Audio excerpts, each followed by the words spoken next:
Hey everybody, welcome back to Video Game Mess. So, I got a super fun and exciting episode for you guys today because we are playing Super Mario 64 and we're playing it via N64 emulation.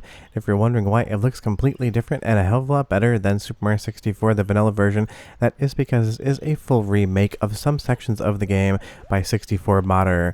Basically, they went in and recreated both this actual outside castle area as well as Bob-omb Battlefield so you can see exactly how far the N64 could be pushed if you are using a software emulator. It's absolutely outstanding. We're going to get pretty deep into how it's done, but honestly, I just love stuff like this. It reimagines the entirety of what Super Mario 64 could be while still being the same game. Before we get too far involved though, do me a huge favor down below, hit like and subscribe and hit that notification bell, definitely helps us out. And if you feel so inclined and want to support the channel, we got a Patreon link down below as well. Now just be aware that this can run in widescreen 16:9, but there was something about the 4:3 aspect ratio that just felt more charming to me personally. Because don't forget, there really isn't any wrong way to do something. But if you're wondering why I decided to play this in 4:3, it just kind of felt more like an impactful visual presentation of showing just how different it is for being the same game. And honestly, I am blown away by what people can do as far as N64 is concerned. Now, this is not meant for real hardware, it's not meant for Mr. FPGA, this is meant for the Glide 64 plugin. And if you're not aware, developers out there like to make experiences for N64 that are emulation specific, and that is totally cool with me. Even if I absolutely duff this cannon shot, I swear every time I do it the first time, I just aim very poorly. But let's jump into Bob-omb Battlefield and show you just how insanely impressive this remake of Super Mario 64 is. And if there's one thing I really hope, it's the developer actually spends the time to finish this entire game. I want to see the entirety of Super Mario 64 in this graphical style because it is straight up magic. But you leave me a comment down below and you tell me so far, how do you feel about this one and its overall enhancements and changing of the core Super Mario 64 look. But as you come up here, one other thing you need to know is that this does have dual analog control as far as the camera is concerned. I was moving the camera on my second analog stick, an Xbox Series X controller for this one, and it worked absolutely perfectly. And you can just see here the draw distance, the graphics. This looks like if the Nintendo 64 was more Dreamcast era and less N64 era in the hardware power department. I just think that these things are so pretty to look at, and it really kind of feels like what would happen if Nintendo themselves decided to remake Super Mario 64. But do be aware that the gameplay is not one-to-one identical. Mario's going to move the same way it always has, you're going to have the same feel of it, but you're not going to be getting your health back by collecting coins. You have to find hearts in different areas in the game, sometimes in boxes, sometimes by defeating enemies, and that's how you're actually going to be able to power yourself up. But grabbing the flying wing cap here and just going around this area, it is absolutely insane that even via emulation, this is still Nintendo 64. It's one of those things, I wish this worked on real hardware. You can totally understand why that really isn't possible. But this is a really fun area of emulation and ROM hacking, kind of those games that are meant just specifically to work on emulators that can enhance the stock N64 experience. It's something that we see on the N64 side of things a lot, but I can't even think of a single game on PlayStation 1 or Sega Saturn that is meant just for something like DuckStation, Bed Defend, or Amir. So if you can remember or think of a game that is only meant for emulation and not anything else on those platforms, do leave me a comment down below. But this is the type of thing, this is absolutely incredible and really shows just how far fans can push a title. Because think of it this way, we have so many PC ports of Super Mario 64, we have Render 96, but I would say this is every bit as pretty as that, maybe more so in certain aspects, and again it is still kind of adhering to the limitations of the N64, minus the fact that you can improve it via emulation. And I again wish that Nintendo would do something like remake Super Mario 64 in this exact style. I think it would be an absolute seller for them, and it's one of those things, if I'm going to keep playing Super Mario 64 dozens upon dozens of times, I like to have a new experience every single time I play it. And honestly, this one from 64 Modder 100% stands head and toe above anything else I played in recent memory as far as N64 ROM hacks are concerned. Well, let's move into the first of two soundtrack samples because this music is going to sound familiar but different.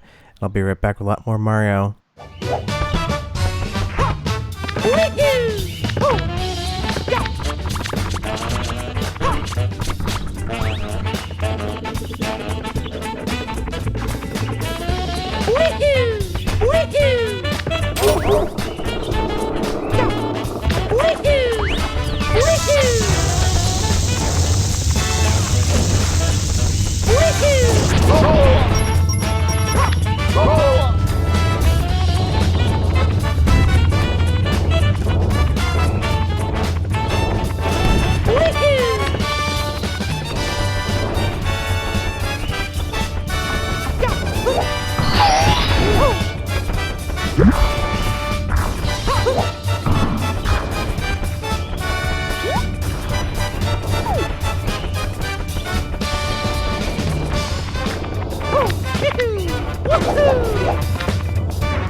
So Bob-omb Battlefield music without actually being from Super Mario 64, but I will tell you right off the top, this remake on N64 is just going to be so much harder than the original. The king here just moves so much faster, and actually trying to get behind him can be quite difficult. Maybe it might be like 10% too hard because I struggled with it, but it's one of those things I like that the modder actually adjusted not only what the game looks like and sounds like, but also how difficult it can be, because we've all gone through Bob-omb Battlefield probably 100+ times in our lives. Honestly, with all of the different PC ports and ROM hacks I've talked about, I've probably played this level of Super Mario 64 like 50 times in the last year alone. So actually having the gameplay be slightly different and be more challenging definitely is a nice thing, but I feel like the king just moves a little bit too fast here on the turn, so actually getting behind him to throw him can be slightly difficult. Now, as far as if this thing's ever going to see 100% completion, I have absolutely no idea. At this point in time, it is a tech demo, but it has enough stars in it to feel like a nice, concise, like 45-minute bite-sized gameplay experience. And it's one of those things, if you're like me, you enjoy things that you can just sit down for 45 minutes, play, and get back up, because the one thing we cannot seem to find any more of and can't buy any more of as we get older and have more resources is time. But I would absolutely love to see this thing get finished as well, because it is absolutely wild just how much this doesn't look like N64, even if it is running under N64 emulation. I use Rosalie's Moopin GUI for this with the Glide64 plugin if you're curious, and I can't recommend it enough. And I did leave a link in the description to the patch. You'll have to bring your own copy of Super Mario 64 that you definitely own to the party and patch it yourself, but it definitely isn't all that difficult.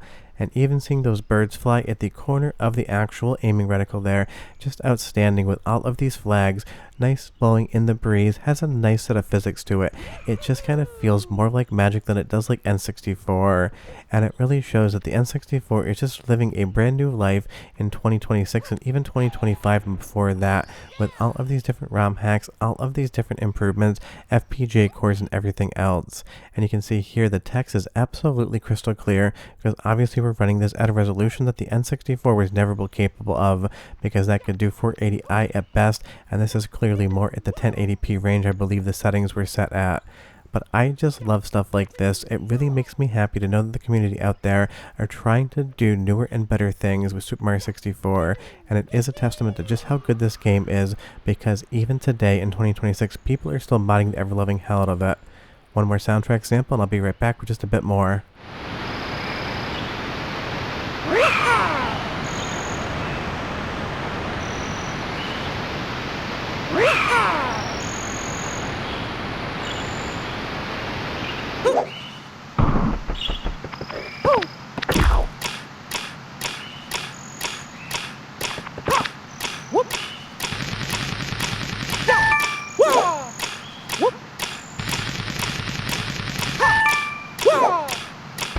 Really good sound effects, really good challenges, and everything else here, and it really makes me think what else could be done with the Super Mario 64 and 64 version of the game, because we've seen so many different ROM hacks out there that basically reimagine the entirety of what Super Mario 64 can be, creating new entire games out of the actual ROM. But this is basically trying to do the opposite. It's trying to recreate the wheel and make that wheel shinier, a little bit more round, and a little bit more performant. But like I said earlier, just expect this thing to absolutely hand you your ass, because it is not holding your hand, it's not trying to be your friend, it is not trying to let you get any of those stars unless you absolutely work for them, because Chain Chomp there absolutely just moves faster than he ever has in any other version of the game. And I think, again, that would be fun as a fully realized ROM hack that includes all of the different worlds and areas of Super Mario 64, but I can only imagine how much work that would be. So maybe it's one of those things, maybe it was a Foundation 64 modder did this, and then maybe somebody else one day might come and pick up the work, or maybe it'll never actually get quote-unquote finished, and this is just something fun to play. But it really goes to show just how many insane things people can do with Super Mario 64 conceptually on the quote-unquote real hardware experience, even if in this instance it is emulating that real hardware and doing it to a spec that N64 was never capable of. And it makes me think what other games could get this exact same treatment. But you leave me your thoughts down below. Tell me what game on N64 you'd love to see get a complete remake for the same quote-unquote hardware, and I'll see you guys next time. Hope you enjoyed the video. Bye-bye.